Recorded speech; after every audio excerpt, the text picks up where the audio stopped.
Honey, look at those beautiful clouds. Those aren't clouds, Daddy. Those are chemtrails. Chemtrails? What are chemtrails? Chemical trails, Daddy, and they're very bad.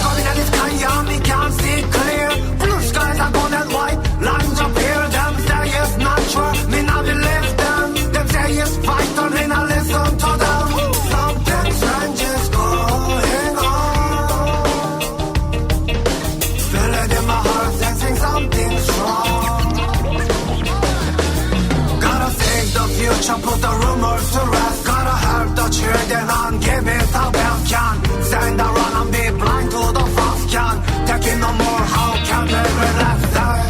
I look up to the sky. Can you tell me why? Can you tell me why? I don't wanna see you cry. I just wanna see you smile. Baby, I look up to the sky. Can you tell me why? Can you tell me why? I don't wanna see you die. I just wanna see your smile, baby. Living on earth, we must respect the earth. Human and animal, we all deserve the right to peace and opportunity. But nowadays we are blind, we can't. Hi, this is Dane Wigington with GeoEngineering Watch Radio for the week of July 5th, 2014. I have Russ Tanner with us today, as always. Russ makes everything happen. Without him, we wouldn't have a show. We should have Greg Palin on in a while. We weren't able to reach him yet, but we'll try him in a few minutes. The events around the globe continue to unfold on too many fronts to really accurately summarize, but it's clear the power structure is being pressed into a corner from every direction. The disconnection from the dollar is happening, as we've talked about before. We have 133 countries in a pact to disconnect from the dollar. People around the globe have had enough of the juggernaut of insanity that's the U.S. empire. How does this happen? How do we get in this place? How do we end up here? And you know what it really comes down to? Yeah, there's insane people at the top. There's psychological or psychopathic people that literally run the planet. I mean, this is a statistical fact. They end up in positions of power because they will do things the rest of us won't do or refuse to do. But they couldn't be in those positions if there weren't a whole lot of people down the line helping them to be there. People who somehow perceive this is for their benefit, that maybe they'll advance their own rung on the ladder up if they cooperate with those in power.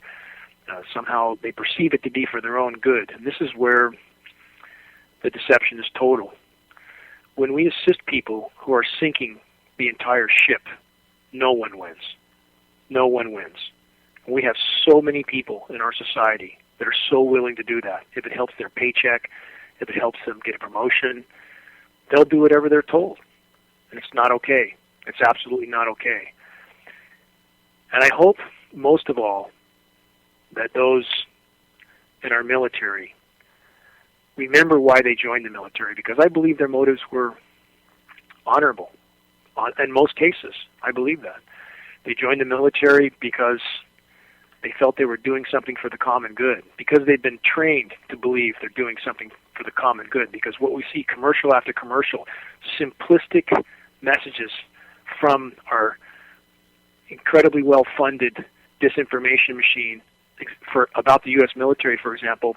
How simplistic can a commercial be that shows the U.S. Navy and ends with a giant statement that says, a global force for good? The basic paradigm, we're good, they're bad. We're the light, they're the dark. I mean, this basic paradigm that people buy into, and they program themselves, they don't think out of that box. But if they don't think out of that box soon, the whole house is coming down, period. It's coming down right now. So I hope, I pray that people in the military question what they're being told and why, that they remember the sense of honor, and I believe they have it, that compelled them to join the military because they were trained to believe they were doing something for the common good, not carrying out the orders of completely psychotic rulers who don't give a damn about them. And how many examples do we need to see that those in power don't give a damn about the men on the ground, about the U.S. military? Not at all. From ordering them to march into machine guns in World War I for no reason at all, with no productive purpose at all, to Agent Orange in Vietnam, poisoning our own troops, their Gulf War syndrome, the use of depleted uranium ammunition, poisoning our own troops, all the various and unknown vaccinations they're shot up with, they can't refuse, to the total lack of care once our military brothers and sisters are out.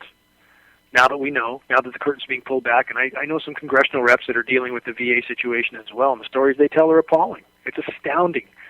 It's nothing but a giant facade, a big racket to make it appear that we're caring for our troops. And you know, the American population has been trained so well to show your patriotism, which is nothing more than blind obedience to the power structure.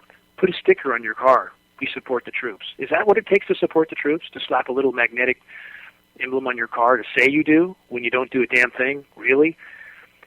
I was at the start of Gulf War II, I was at a candlelight vigil in Northern California. It was some of the most peaceful people in the area. These are people who don't want war. But yet there were undercover agents there photographing me from every angle they could get, because I was there with 2 large cases of brand new commercial films called Hidden Wars of Desert Storm about depleted uranium, what our own government has done to our own troops. I paid for this out of my pocket, hundreds of brand new commercial VHS tapes, handing them out, and I was being photographed from every angle because apparently I was, quote, unpatriotic for trying to point out that our own soldiers, our own brothers and sisters in the military were willfully poisoned without their knowledge or consent. And by trying to share this news, I was unpatriotic. And when I walked up to one of these individuals and asked him about his sense of honor, he had no answer.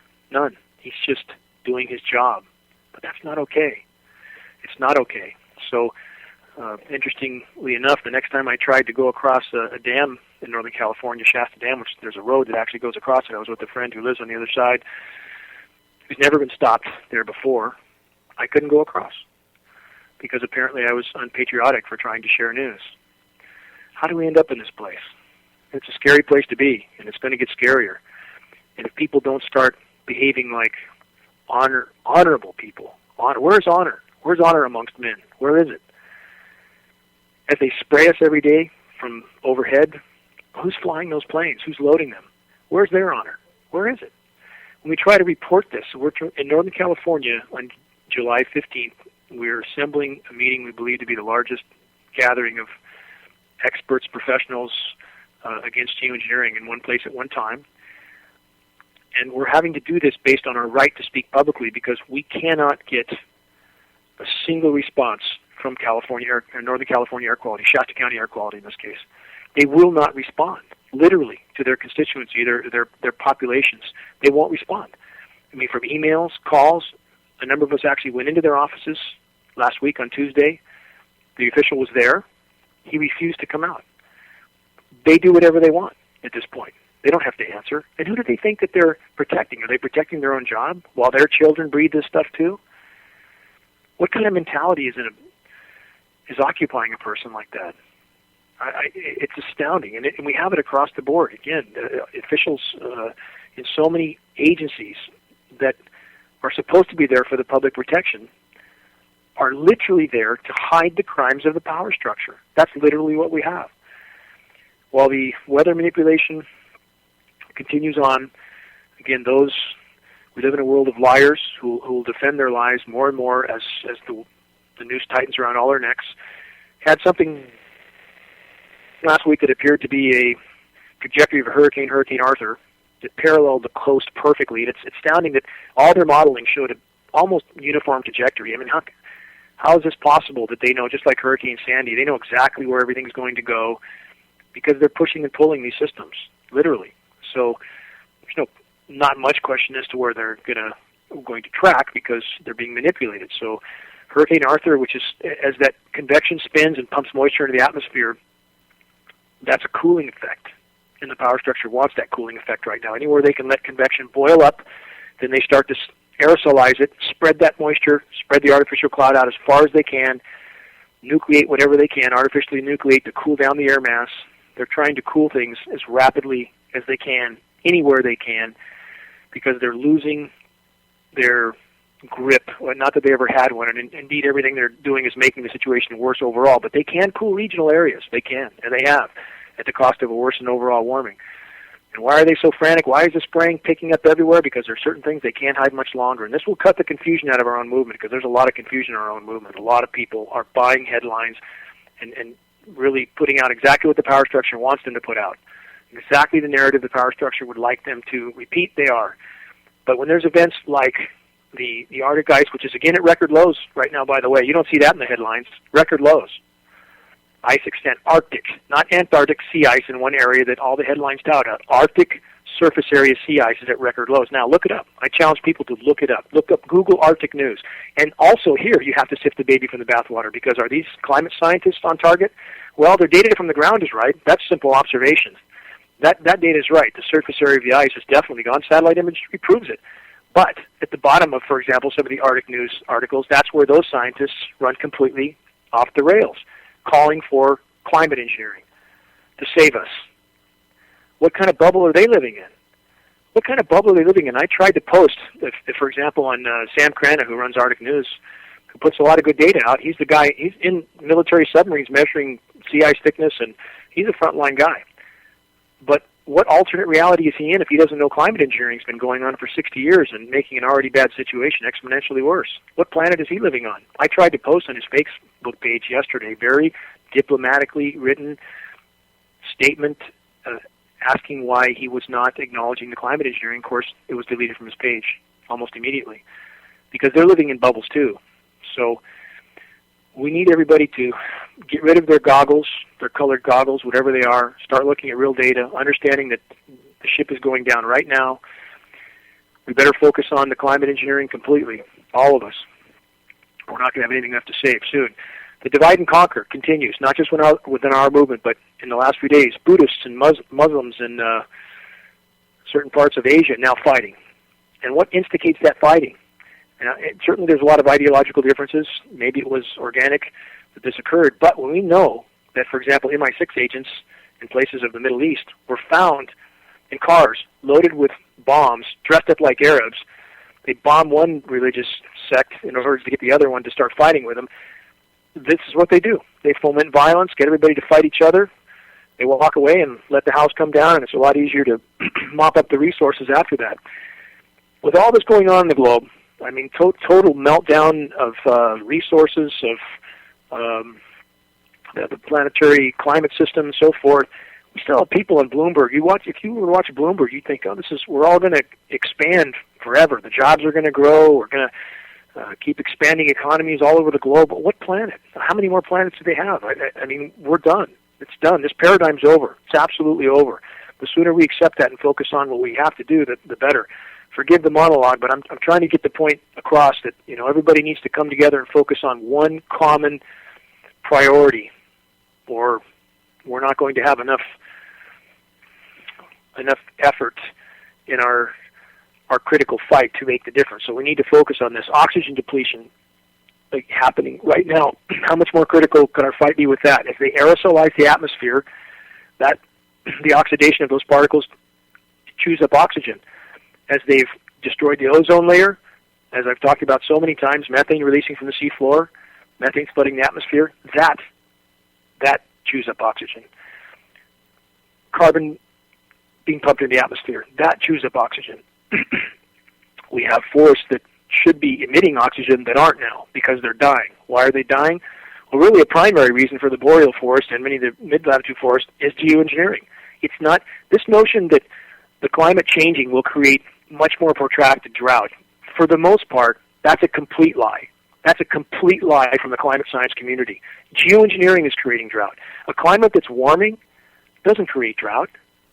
the planet starts to try to cool itself. This is the laws of physics. For every degree of warming Fahrenheit in the atmosphere, 7% more moisture is carried. We should have a lot more rain, not less. And yes, we have deluges in places, but the droughts, by and large, can be attributed directly to climate engineering, directly. Doesn't mean we wouldn't have them without that, but it means that that is the greatest single cause. So our forests are dying, less oxygen, back to what I was saying earlier. We have a shredded ozone layer, thanks to geoengineering. Dead plankton, less oxygen again. Everything starts to feed on itself. The noose is pulling around our neck very, very, very quickly. So we have, again, a society that's full of people who are towing the line for whatever their job description is, never asking questions, never trying to exercise any sense of honor. And if that continues, it's definitely game over. So what's the power structure doing now that we are actually getting the word out? And we are. We absolutely are. The trolls are rampant. Again, the trolls are people like we just described. They're generally nameless, faceless. They don't have any sense of honor or courage. That's why they hide in the shadows like rats. That's what they do. That's exactly what they do. But they're sowing their own karma. I'm sure that will take hold in time. But what do? They cut down numbers. They cut down shares. I know in my particular case, a PowerPoint I posted a few days ago went from 5,000 views the first day, 1,000 the second, 500 the third. Now it's down to 100. Instead of picking up momentum like the last one did, it's up to 800,000. Now they just cut the flow off. Facebook, I can't post. I complained about somebody using my name fictitiously, and if you open your mouth, you get penalized. So I can't post on my own site, having to do some really roundabout things to get posts put up on my site. This is happening to other people, good people, people whom I know. Russ Tanner, who I couldn't hold in higher regard. Russ is about the most even-tempered person I've ever met. He gives everything to the whole. I know Russ is being attacked because the type of people that do that attacking, again, they're just like the SS people in Nazi Germany. Same kind of people. Absolutely no spine. No spine, no honor, no sense of virtue. Too many of them running around in our world, but I'm sure that, again, karma will take hold at some point. We reap what we sow. So we have an event coming up in Redding. Again, I want to outline that for anybody listening, July 15th. Anybody that's in the Northern California region, Southern Oregon, anybody who's close, we would love to have you here. This will be professionally videotaped.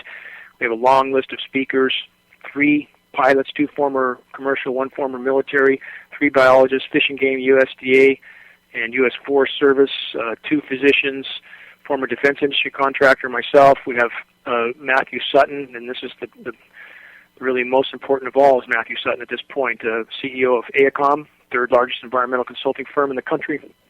Everybody's speaking. Now, the county's not going to let us speak because they won't even talk to us. They're not going to put us on the agenda because they're part of the structure of criminal behavior at this point, and that's what they are. They're accessories to the crime at this point. They can only be looked at as in that category. But we were entitled to 3 minutes each, all of us. So everybody has talking points, including several dozen activists. So it's done coherently, professionally, and properly filmed. We can make the point we're trying to make. We can tie that meeting up as long as we want, unless they illegally shut us down, which they may do. So, again, as the walls close in, I'll finish this monologue in a moment. As we have Ebola, for example, spreading in Africa, another engineered pathogen. For those that don't know about Ebola, I recommend you look it up and try to find out what's happening there, because as I've said many, many times, as the walls close in, the power structure becomes ever more dangerous. So now we have a headline coming out of Africa. These pathogens that have been engineered for so long will start to be used, and it appears they are. This is right out of Africa. The Andromeda strain, scientists who discovered Ebola virus says we're running out of time. That's a direct quote from an article yesterday. Body-melting virus killing hundreds, virtually unchecked in West Africa. Ebola is very insidious. In fact, autopsy reports from someone who has just died of Ebola state that the internal organs look like the person has been dead for a week. They're virtually melted. And this is, again, if you trace the origin of this virus, and I researched and read on it extensively, it absolutely appears to be engineered. I'll continue. The scientist who discovered the Ebola virus, Dr. Peter Piot, says that the current outbreak of the body-melting virus in West Africa is unprecedented. Piot also said that because of the greater awareness, there is hope. Of course, they always end with that. There's always a silver lining in mainstream media articles. But we're running out of time, he says, quote, They go on to say that the virus is, quote, virtually out of control. With modern travel, when it lands here, and it may, it depends on how far the power structure pushes things or how soon it just plainly goes out of control, our paradigm will change at that moment. We also have the BRIC countries are an anti-dollar alliance, as I mentioned earlier. Again, the planet's had enough of the insanity that's been running things.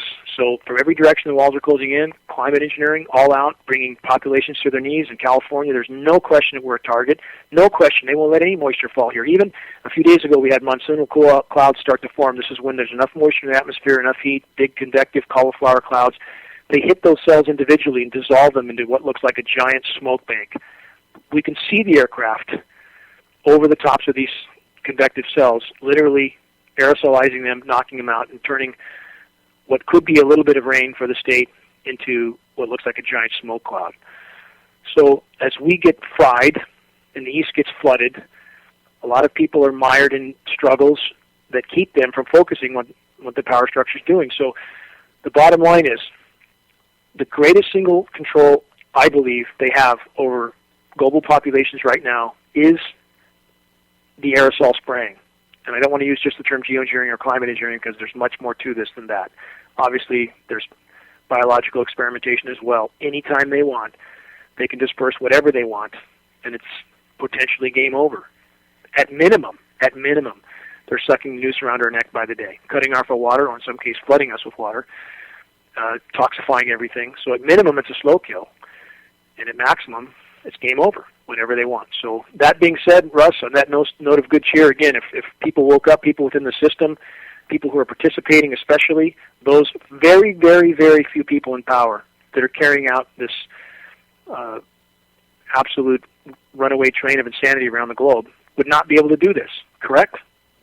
Absolutely correct. Absolutely correct. People who are compliant in this structure are obviously giving the support to those who are making the rules, and they're compartmentalized, so they don't really understand what they're involved in. I think a lot of them, although I did talk to someone, you talked to him too a couple months ago, who actually did some musical performance and talked to generals and high-level military and said they actually know that they're spraying, they just don't know what it's about.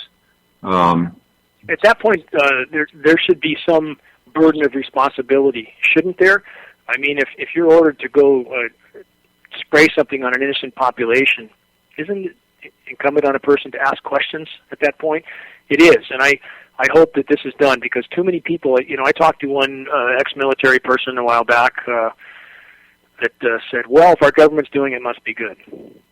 Yes, it's amazing. People have to think about amalgam fillings and the poisons in vaccines, but more so, we have how many cases of documented government spraying cadmium sulfide and other very harmful bacterial agents as well on the population with no consent, no informed consent at all throughout history, right? So from two main directions, again, the nails are being pounded into our collective coffins.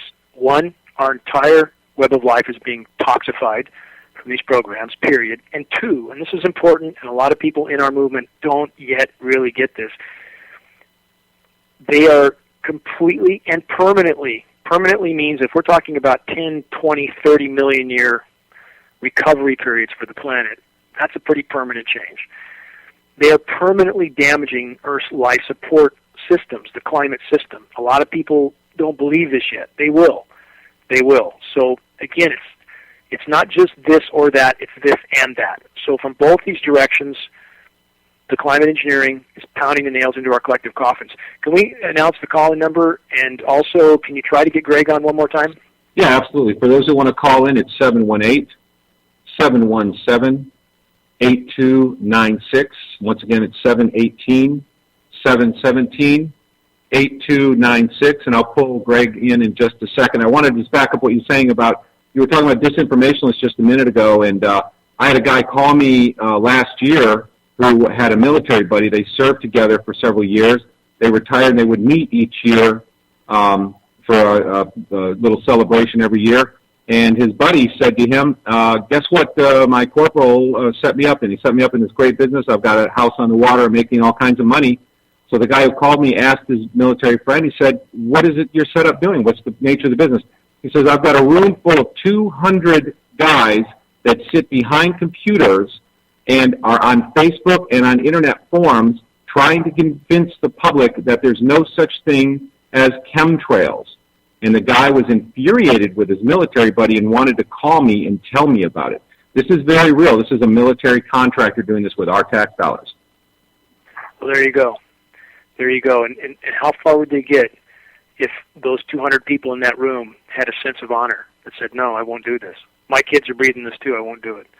And this is where the human race needs to take a giant step up the ladder. That's Greg. We got Greg ringing in there. Yeah, I'm going to try to pull Greg in now. Okay. If we miss Greg, we'll press on with the conversation. The example you give there, Russ, is profound. And you might remember the very first, I did a talk show a while back. Greg, something must have come up for Greg. No big deal. Let's press on. But that example, and how many of that scenario do we have going on right now? How much of that? How many of those such rooms are there with people? I read something about what AIPAC pays for, the Israeli lobby. Same thing. Rooms full of college kids, students, that, desperate for money. So you make the population desperate, and they'll do whatever you want. They'll do whatever they have to get another bite of food. And that's, again, how the power structure controls us all. But I would ask everyone this, those people participating in these programs, if you know that you're going down with the ship and you're helping it to go down, are you really making the right decision to help that happen, to speed that process in order to put yourself in a better financial position for an extremely short period of time? Is that really the right decision to make? Can you look yourself in the mirror if you make that decision? I can't. I couldn't. I would go out and forage for whatever food I could in the forest before I would do that. I can't. I can't. How could any of us look our children in the eyes if we did that? So I hope that people start to look themselves in the mirror and realize the whole modern civilized structure. Las Vegas is a good example of what modern civilization is. Las Vegas is a city in the middle of a bone-dry desert that's existed artificially, and that existence is about to come to an end. Lake Mead, source of water, is drying up, and we're going to see pretty soon the fur fly as there's no more water. You can, if you had a motorhome full of food, a refrigerator full of food, and you can drive out in the middle of the Sahara Desert, and you can have a party for a little while. But when the resources run out, you're done. And that's about where we're at. We have totally sacked the planet. And so many people, and I'm not in love with environmentalists, believe me, I've said this over and over, and I don't want to categorize them all in this lump, but as a whole, the organized groups are pathetic, absolutely pathetic at this point. I mean, I can't express the disgust I feel for let's say the Sierra Club. Utter and total disgust at them. So it's not about being an environmentalist of that type. That's not even an environmentalist. That's just someone who likes to be in a club. That's what we're talking about there. But anybody who denies, and a lot of people still are denying, that we have sacked the planet completely in an astoundingly short period of time is just simply not looking at reality. From bottom to top, what haven't we done? I mean, from treating the ocean like a toilet bowl. And now I just read one study, the several tens of thousands of square miles of plastic floating in the oceans. They can't account for most of it now. Well, why is that? They can't find it. Well, the UV is so intense that it's dissolving that into extremely fine particles. It's being absorbed by the entire food chain. So, I mean, from every direction, the UV killing the plankton again, the ocean's dying, the dumping of, what are they doing with the chemical weapons from Syria? They're dumping a lot of it in the oceans. What are they doing with the fracking fluid from a lot of the fracking wells, supposedly environmentally mined in California, dumping it off our coast? Fracking as a whole. What sort of mentality could think that's a good idea? Yeah, let's bore a hole in the ground and pump 500 plus chemicals into this hole, and we can have a little natural gas and get a paycheck or two. what a great idea. It's astounding that this stuff goes on. It's like a race to the deepest pit of insanity the human race can find. So in the case of Vegas, again, back to Vegas, that's a good metaphor for civilization, and we're about to find that out the hard way. So at this point, again, the best single step we could take, the most uniting issue of all, is geoengineering. If we could get that out in the open, we see the power structures pushing back. Again, they are absolutely pushing back. The amount of attack being launched right now against anybody who's in this arena is pretty astounding. You know, from shutting off YouTube accounts to blocking Facebook to the amount of attack going on right now with the disinformation community. It's astounding. So this, Russ, can you do an article on what you discussed with the room full of paid people? Because that would be pretty powerful. Yeah, I absolutely should do an article on that. I mean, this guy was upset. He had details about what was going on, but he was very upset with his friend because he realized that the spraying of these chemicals over him was affecting his and his family's health and the plant life. And he just can't believe, that's the thing that separates people, is that you can have one guy who's really conscious about what's going on and another guy who will sell his soul for a paycheck. And it's really amazing. So, yeah, I should do an article about that. You should, because, right now, that's, again, the society we live in. Up is down, left is right, black is white, day is night. And people, they want to believe that. And that's how things like 9/11 happen, too. We've talked about that before, but it's a good example of the state we're in where people can't recognize. I'm looking at the window right now at a brand-new big fat trail spread across the sky. And people who can't recognize that, who can't question, wow, why wasn't there anything there yesterday, and why is this going in a direction that planes don't go? Why is there another jet next to it leaving nothing? Why, when I come out at 10 o'clock at night, when the atmosphere is cooler and there's more moisture up there, the jets go by, but nothing comes out? Why is that? People who can't and won't connect that dot, who want to stay in their bubble, it's just like with 9/11. And anybody who thinks of buildings just fall down, the 9/11 towers, I know a fair bit amount about this, and I know there's a lot. There's some other theories out there that I hope people question as well, because I think it's absolute disinformation that some space laser beam knocked down those towers. Occam's razor applies all the way around in this equation. All things being equal, the most obvious answer to the equation typically is. And Occam's razor applies in every aspect of 9/11. Was the official story accurate? Apply Occam's razor to that. For in the case of Building 7, some burning couches and chairs in the first floor caused that whole building to fall to the ground. That's not logical at all. When we have pictures of the squids, the explosions coming out the sides of the building, when we have lab tests showing thermite, when we know that Bush's cousin and his brother were in those buildings for 4 years prior to the event, 4 years, with some quasi-security firm, full building shutdowns, evacuations, when we know all this, and when we have severed beams that have clearly been severed with thermite, why would we think that because one person says so, Dr. Judy Wood, that there were space laser beams and that 2,200 architects and engineers for truth are also wrong? Why would we think that? I'm probably offending a lot of people right now, but people have to question things. Just because someone throws a story out that sounds logical and then it divides the whole camp, and all of a sudden people are against the 9/11 architects and engineers for truth, why would they do that? You have 2,200 professionals staking their careers on the line with nothing to gain, everything to lose. We have a mountain of facts, footage, showing what's clearly demolition, clearly. When you take a leap to some space laser beam knocked down those buildings, who's going to believe that? I don't believe it. Maybe I'm offending a lot of people, but I don't believe that. I don't. Just because one person said so, because Dr. Judy Wood says so, I don't believe that. Dane, this isn't limited to just 9/11, but Oklahoma City. They found 3 other bombs in Oklahoma City. The local news broadcast that 3 other bombs, they were military-style bombs mounted to the pylons in the basement of the building. So somebody had to have access to the building, and they were military-style bombs, U.S. military-style bombs. This is not me making this up. This is available. You can go on YouTube and search this, and there's news stories that were broadcast locally in Oklahoma City that exposed all this. Suddenly the feds arrive and all of this information disappears and it turns into a one-man conspiracy theory.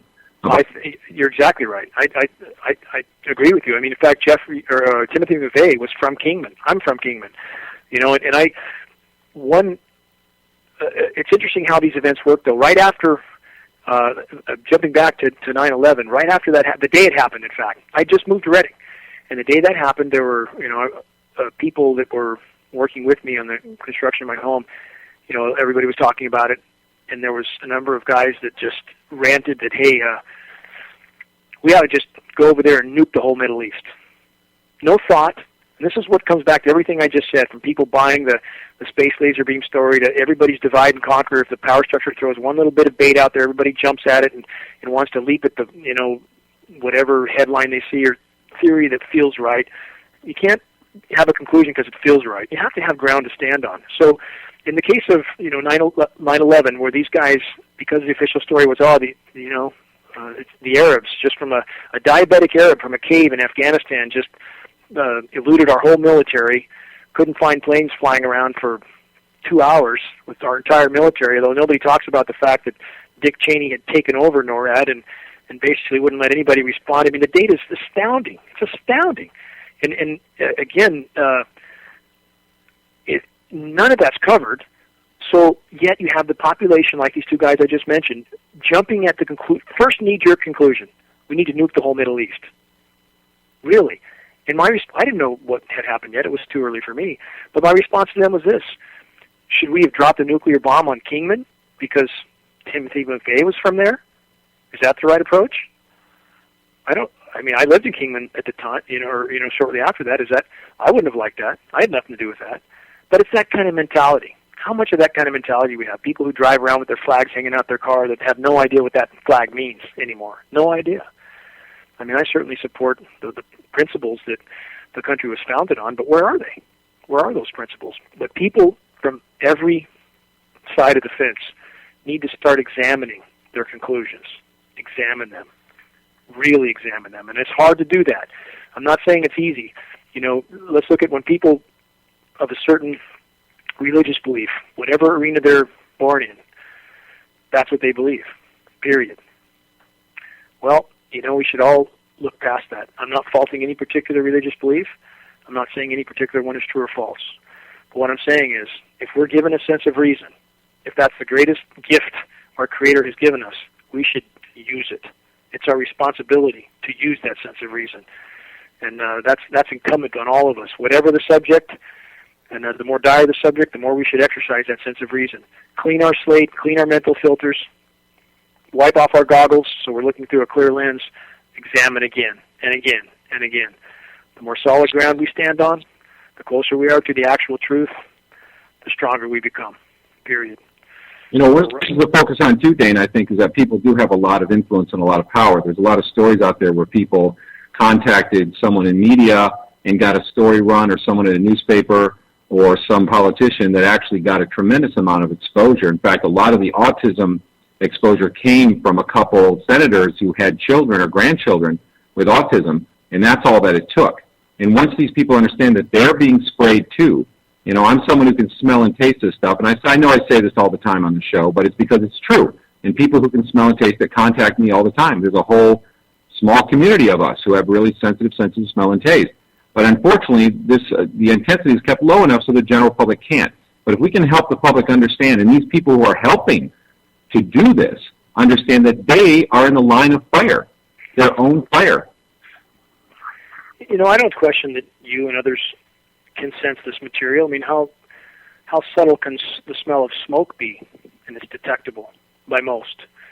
So I don't doubt this at all. Vision is quite particular too. I mean, statistically, I'm colorblind, but I see very, very vivid colors, and I see colors and patterns that others don't see. I spearfished all over the globe for a certain period of my life, and a lot off the California coast, and fish that were generally camouflaged in the kelp that are difficult to see. I could see them plain as day because the colors didn't throw me. So everybody has different senses. I don't doubt that. In regard to people who don't want to take action until they perceive something affects them, I struggle with that mentality. I know it's true. I don't argue that, Russ, but I struggle with that because if anything's affecting any of our brothers and sisters around the globe, it affects us. It affects us. There's a picture I just saw. It's on a site called Climate Arc. It's from somewhere in Africa. It's from two very emaciated young boys, brothers, it looks like, trying to sleep. One's the older brother that might be 8 or 9 was holding maybe a younger brother of perhaps 4, and he was hunched over him. They were just perhaps too weak to get up. The older brother trying to protect or hold or comfort the younger brother with no food, no resources. And when I look at a picture like that, it chokes me up. It makes me want to cry. And so long as there's that kind of suffering in the world, how can any of us go about our lives, even if we weren't being sprayed, even if somehow wherever we were it wasn't affecting us, how can we just go about our lives? If there's another human being like that, I look at those boys and I think of my own son. I look at them as my own children. How can we not think of this? And another story I've shared on air once before, but I'll share it again because I think of it, I make myself think of it often. Also in Africa, I read a very in-depth story about a 7-year-old black boy who was dumped at a rail station, deaf, dumb, and blind. He was abandoned there. He can't see, he can't hear, he can't speak, he doesn't know where the next bite of food's coming from, where he's sleeping, where he's going to go to the bathroom, and somehow he survived. I can't even begin to imagine what sort of hell that would be and how that human being, that young, innocent human being, survived that. I can't imagine. And at the same time, I look at that and think if so long as there's one case of that sort of suffering going on, how can any of us just go about our lives? Let alone the kind of insanity that we have from the aerosol spraying that's poisoning everything that lives and breathes, and that will kill us all in the very short term if it continues. How can we possibly just go about our lives? Yeah. Dane, as someone who can smell, and I know people have greatly varying senses of smell and taste, and, even last night, I sat in bed for about an hour with a wet mask on, and I couldn't sleep. My heart was beating hard because of inflammation. They were spraying a particular type, one of the newer types that just appeared in the last year or 18 months. And I just lay there in bed in the middle of the night, my heart pumping, unable to sleep, thinking about how much I wish everybody could taste and smell this because it would change everything. And so I think about how it would be valuable if people really understood how this affects their lives. And one thought is that we already know that the more small particles that you inhale, the shorter your life is. It shortens your lifespan, and that's accepted scientifically by everybody. It's true. And again, even for those that can't, that don't sense it to the degree you and others do, how much evidence do we need? How much do we need? It's everywhere. There's no rational, logical denial of this issue. There isn't. But there's just simply not a lot of reason in our society today. And while even on our Northern California area, while the local newspaper puts out how wonderful the economy is, it's improving and blah, blah, blah, while there's another empty storefront every day, who's buying this stuff? The stock market. How about the stock market that just hit record highs in the last few days? Does anybody question how that could possibly be true? How could that possibly be true? Because the power structure is pumping up everything they can to keep the herd calm till the last possible second. And in fact, Russ, did you see the very cryptic message by Christine Lagarde? Did you happen to see that? I haven't seen it. No, I haven't kept up with it this last week. What happened? For those that haven't, anyone who knows who Christine Lagarde is, she's certainly the epitome of the global elite. Very cryptic message. Should be watched. It was astounding the degree she went through to say what she said. And even aside from that message, I would argue this, that the card house can't be hidden much longer. It can't be hidden much longer. And that the pillars are being ripped out from underneath the empire by the day. The environment is imploding by the day. Fish stocks plunging by the day, fish harvest plunging by the day, food harvest plunging by the day. This can't continue. It can't. And once this reality is seen by enough of the public and they realize that the party is over, it's over on that day. And the power structure knows this. That's why they're trying so desperately to hide certain things. That's why they're trying so desperately to hide climate engineering. If climate engineering was truly known, if it was out in the open, it would cause an immense shockwave around the globe. It would pull people together. It would snap people out of misperceptions they have about a lot of things, about the state of the climate, state of the environment, their position in the food chain, if they will. A lot of people, high government officials, would know that they are not on the inside. They are cannon fodder with the rest of us. They would know that. And more that's starting to happen. It's starting to happen where these people are waking up. So what happens when, for example, why did they steer Hurricane Sandy the way they did? What was that all about? I think it's possible, if not probable, that was a shot across the bow of a whole lot of politicians and political people that were maybe having second thoughts, who might know about the climate engineering, or were maybe questioning other things going on. Maybe that was a demonstration of, here's what we'll do. Here's what we'll do to your state, your populations. If you don't toe the line, this is the kind of power we have. Certainly that hurricane was about something. To do such a, Russ? And Dane, such a shot across the bow has happened before during the bailouts when... sorry to interrupt you. I'm hearing a lot of clicking. I don't know if you heard that, but I'm getting that on every show I do right now. But anyway, I can still hear you, so go ahead. No, it's not clear on this end. There's no noise coming through on this end. Senators got up and actually announced on the floor, and this is all public record, that they were threatened. They were threatened if the bailout bill didn't go through, that there would be catastrophe. There would be all kinds of financial issues. What would happen, and it was just financial Armageddon is the term that was used. If they didn't toe the line, there would be immediate financial Armageddon. Yep, you're exactly right. And so what happened? Remember, leading up to that, the market dove almost 1,000 points instantly. That was a demonstration of their power, was it not? Yeah, I think that was a demonstration of power. And I think you go back to Kennedy even. And what did Kennedy do? Kennedy signed an executive order 11110, which modified an early executive order, which essentially shut down the Federal Reserve Bank. Now that is something you don't want to touch, because when you start touching the Federal Reserve Bank or the IRS, which is what James Traficant did in Ashtabula County, Ohio, what happened with Kennedy is he signed that executive order, and then we had what happened in Dallas. And then the first thing Johnson did was the rescission of Executive Order 11110. And some people might remember Kennedy's silver certificates, which were issued for a short time, which were real money redeemable for silver, which happened shortly after that executive order, but then that only went on for a short time. So now they're collector's items. You can find Kennedy's silver certificates that were a result of that executive order, which is a big part, I believe, of what got Kennedy killed. So there's a shot across the bow that was done in the public eye to show anyone else who wanted to go out of line what would happen to them if they messed with the cash flow of the Federal Reserve Bank corporate stockholders. You get taken out that fast. Same thing with Paul Wellstone. Many might not remember Paul Wellstone. He was the only stand-up senator left. This is going back 12, 14 years. 3 days before a critical vote in the House, of which he was the most critical senator, his whole family was taken out. The electronics on their plane was disabled on landing, whole family killed.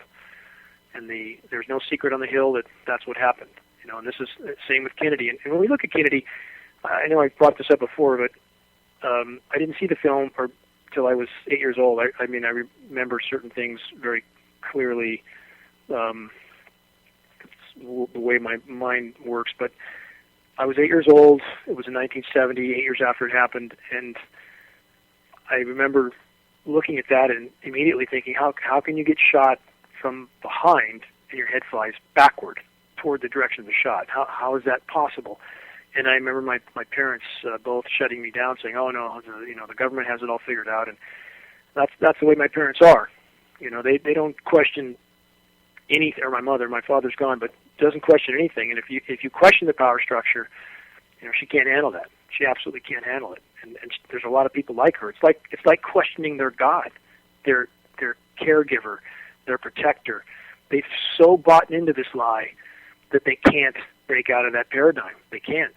And it's, so many people are like that, unfortunately. But as I've said before, they're not going to have the option of staying in that bubble much longer because the walls are coming down. And a great example, Dane, is I like to bring this up, is James Tropicant from Ashtabula County, Ohio. Anybody can go on YouTube and look him up, and he's openly talking about how he was framed.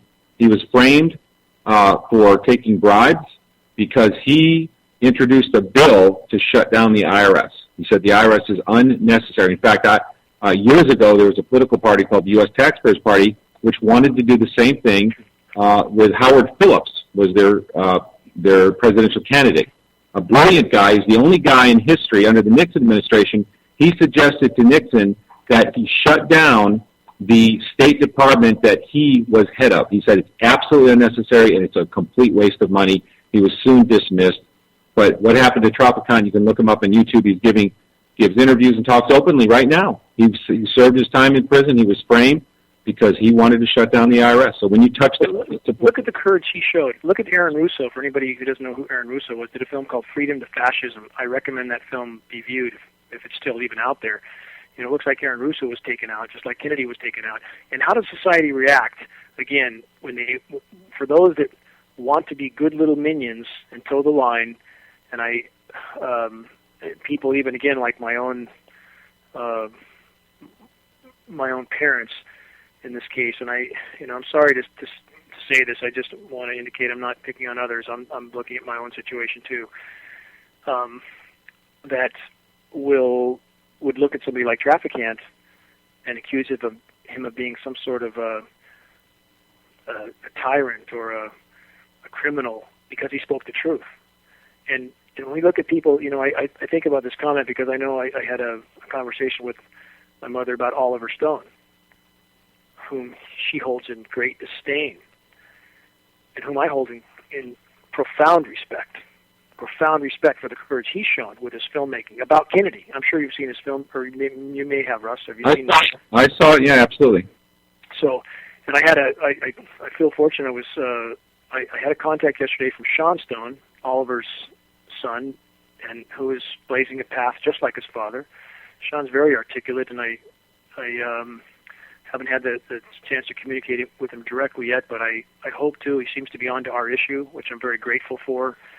And for those people who have done nothing but take flack, nothing but take heat for their attempt to get at the truth, so many people are trained and react with this knee-jerk response of they want to stay with the herd, they want to stay with the power structure, they want to be perceived as good little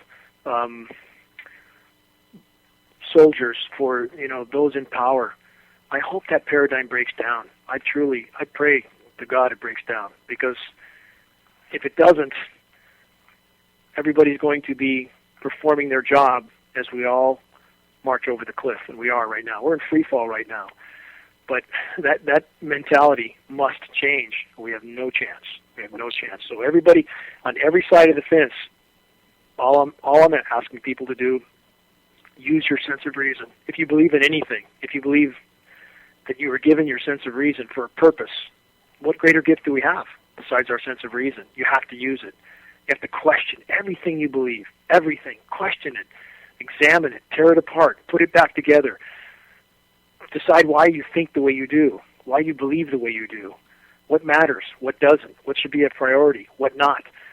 Everything has to be torn apart and re-examined. It's our job, it's our responsibility to do that, to make sure we're standing on solid ground, to make sure that if we took our last breath today, what would you want to be found doing?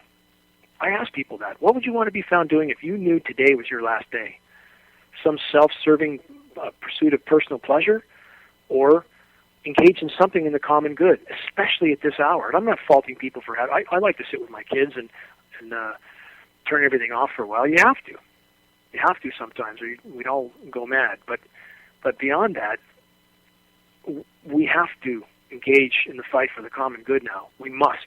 And no matter how dim the horizon looks, no matter how dark, and it looks damn dark right now, to fully commit to the common good, with no reservation, not expecting any particular results or reward other than the act itself.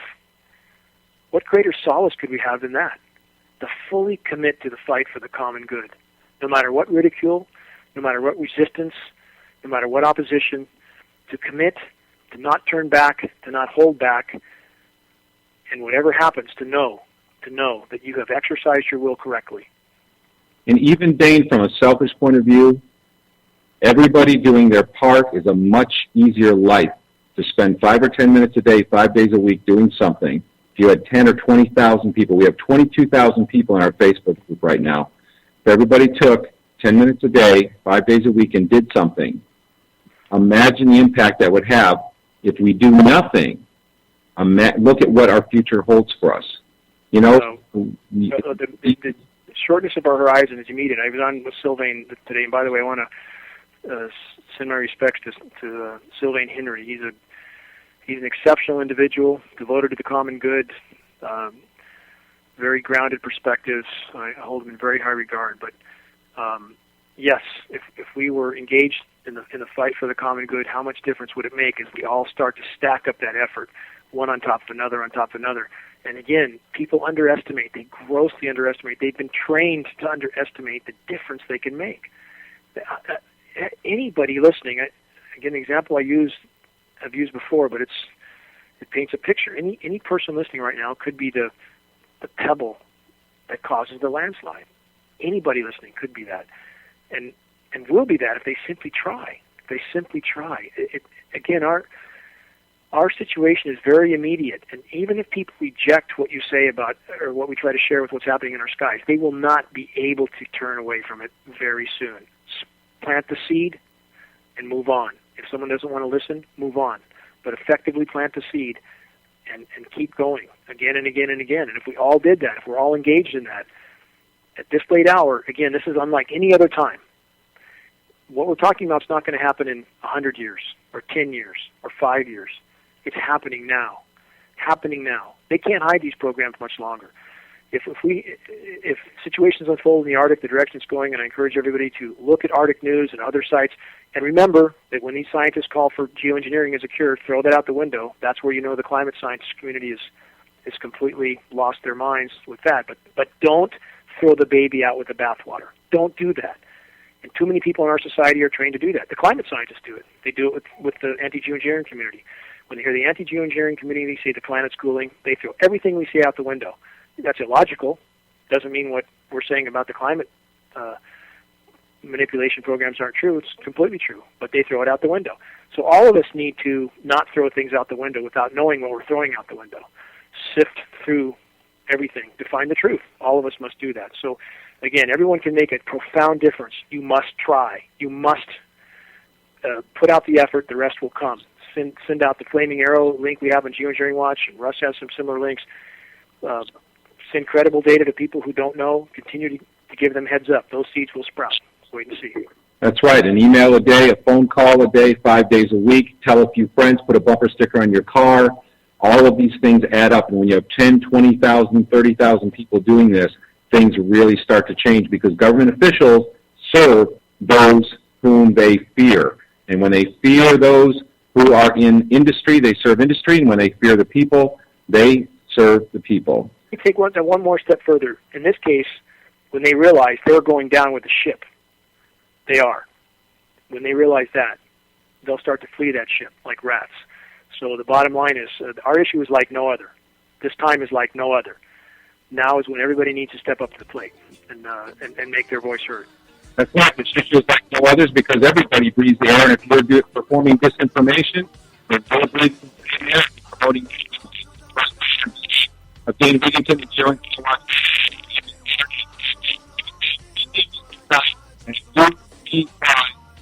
TV.